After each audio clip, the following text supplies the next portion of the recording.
اللہ تعالیٰ نے اس امت پر یہ احسان اور فضل فرمایا کہ انہیں آخری نبی کا امت ہی بنایا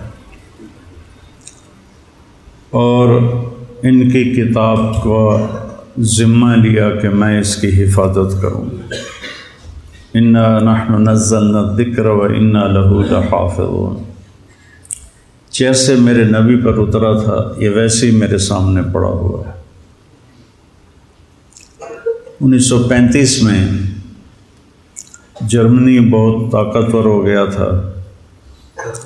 وہاں کے پادریوں نے 70 بائبل کے نسخے اکٹھے کیے، 70۔ ان کو جب آپس میں ملایا تو کوئی ایک نسخہ دوسرے سے نہیں ملتا تھا۔ اس میں کچھ اور لکھا ہوا ہے، اس میں کچھ اور لکھا ہوا ہے، اگلے میں کچھ اور لکھا ہوا ہے، اگلے میں کچھ اور لکھا ہوا ہے۔ تو انہوں نے اس پر قیاس کرتے ہوئے قرآن کا اکٹھا کیا۔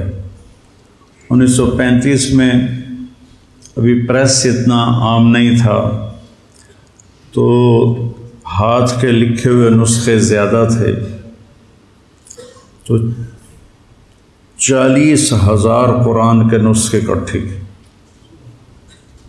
اپنے تو 70 اکٹھے کیے، ہمارے 40,000 اکٹھے کیے، اور سارے کے سارے نسخوں کو انہوں نے کئی سال کی محنت کے بعد جوڑ کے دیکھا، 40,000 نسخوں میں کوئی فرق نہیں تھا۔ اللہ نے اس کی حفاظت کا ذمہ لیا۔ تورات، زبور، انجیل کسی کو یاد نہیں ہوتی تھی، کوئی اس کا حافظ نہیں ہوتا تھا، اس لیے ان کی نماز میں تلاوت نہیں تھی، تسبیح تھی جتنی کوئی پڑھ سکے۔ لیکن ہمیں اللہ نے ایسی نعمت عطا فرمائی کہ بوڑھا بھی یاد کر لیتا ہے، جوان بھی یاد کر لیتا ہے، بچہ بھی یاد کر لیتا ہے، اور اگر وہ اس کا مطلب جانتا ہو اور نماز میں وہ قرآن پڑھ رہا ہو تو وہ ایک نئی دنیا میں ہوتا ہے، ایک نئے جہان میں ہوتا ہے جس میں گم ہو جانا۔ حضرت علی رضی اللہ تعالیٰ عنہ علیہ السلام کو تیر لگا تو انہوں نے نکالا تو نکلا نہیں، تو انہوں نے چھوڑ دیا کیونکہ تکلیف بہت ہو رہی تھی۔ تو وہ نماز کے لیے کھڑے ہوئے تو انہوں نے تیر آرام سے نکال لیا۔ تو نماز کے بعد فرمایا تیر نکال لیا؟ کہاں؟ کہا مجھے خبر بھی نہیں ہے، مجھے پتہ بھی نہیں چلا۔ تو نماز ایک میں جب قرآن آتا ہے تو ایک الگ جہان قائم ہو جاتا ہے۔ تو اللہ تعالیٰ نے اس کی حفاظت کا انتظام کیا، اس کے حفاظ بنائے۔ ہمارے جو اجمی بچے ہیں وہ عربوں سے پہلے یاد کر لیتے ہیں، کیونکہ عرب بچوں کو عربی آتی ہے نا، تو وہ ہم مانا لفظ جب بھول جاتے ہیں تو ساتھ دوسرا کوئی لگا دیتے ہیں۔ ہمارے بچوں نے تو رٹا لگانا ہوتا ہے، تو انہوں نے وہی کہنا ہوتا ہے جو یادداشت میں ہوتا ہے۔ تو اللہ نے اس کی حفاظت کا اس طرح انتظام فرمایا۔ اور پھر پہلے تورات، زبور، انجیل کے اترنے پر آسمان کے دروازے بند نہیں ہوتے تھے، لیکن جب قرآن اترنے کا وقت آیا تو اللہ نے سارے آسمان کے دروازوں پہ پہرے لگا دی۔ تو اس وقت شیطان اوپر جاتے تھے اور وہاں سے فرشتوں کی باتیں سن کر نیچے آ کے جادوگروں کو بتاتے تھے۔ جب اللہ نے قرآن اتارنے کا نظام چلایا تو آسمان کے دروازے بند اور ان پر پہرے لگا دیے۔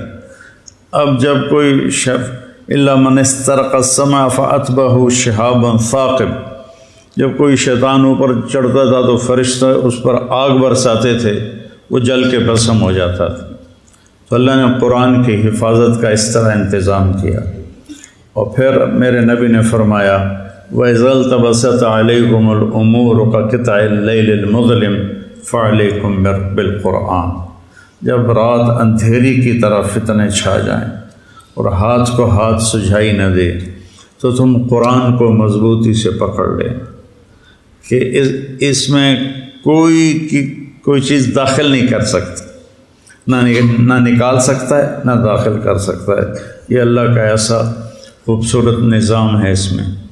فَإِنَّهُ مَاحِلٌ مُصَدَّقٌ وَشَافِعٌ مُشَفَّعٌ، اس کا جھگڑا بھی اللہ قبول کرے گا، اس کی شفاعت بھی اللہ قبول کرے گا۔ مَنْ جَعَلَهُ أَمَامَهُ قَادَهُ إِلَى الْجَنَّةِ، جو قرآن کو آگے رکھے گا۔ آگے رکھنے کا مطلب ہے کہ اپنے آپ کو قرآن کی زندگی کے تابع کر دے گا۔ قرآن جس زندگی کو بتاتا ہے یہ اس کے تابع ہو جائے گا اور اپنی ساری خواہشات کو اس پہ قربان کر دے گا۔ تو ساقہ الی الجنہ، قرآن اس کا ہاتھ پکڑ کے اس کو جنت میں پہنچا دے۔ من جعلہ خلف ظہرہ، جو اسے پیٹھ کے پیچھے پھیر کر دے گا۔ کیا مطلب کہ قرآن کی زندگی کا پابند نہیں رہے گا اور اپنے نفس کا غلام بن جائے گا۔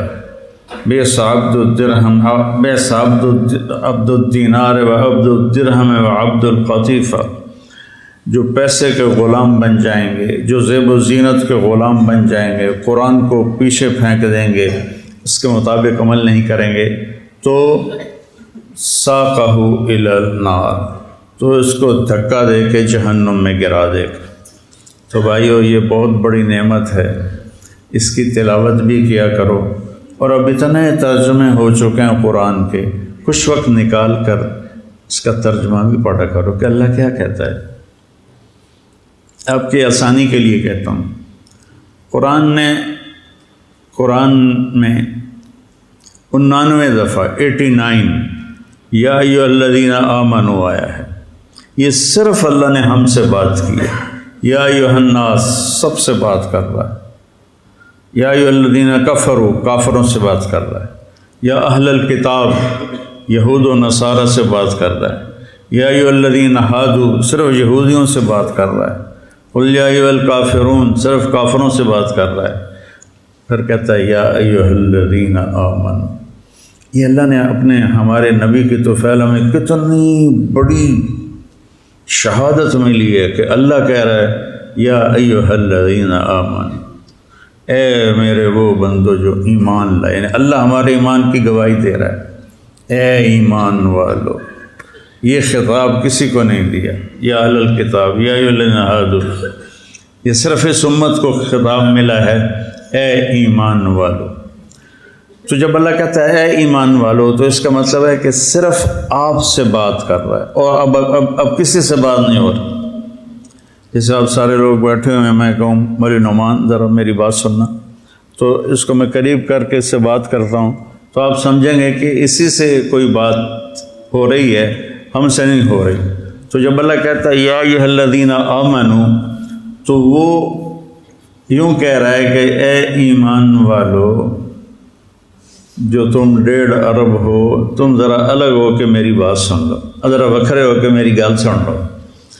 اور کل 90 دفعہ اللہ نے کہا ہے یا ایھا الذین آمنوا، اس کے بعد کچھ طلب کیا ہے کہ یہ کرو، کچھ چھوڑنے کو کہا ہے کہ یہ چھوڑ دو، اور اس میں بھی تکرار ہے، کوئی 90 احکام نہیں ہیں، 99 ایک کم 90۔ اور یا ایھا النبی اذا طلقتم النساء، اس کو بھی قائم مقام یا ایھا الذین آمنوا کے مفسرین نے دیا ہے۔ تو صرف وہ پڑھ لو یا ایھا الذین آمنوا، اے ایمان والو، اے میری گل سن لو، وہ چن لو۔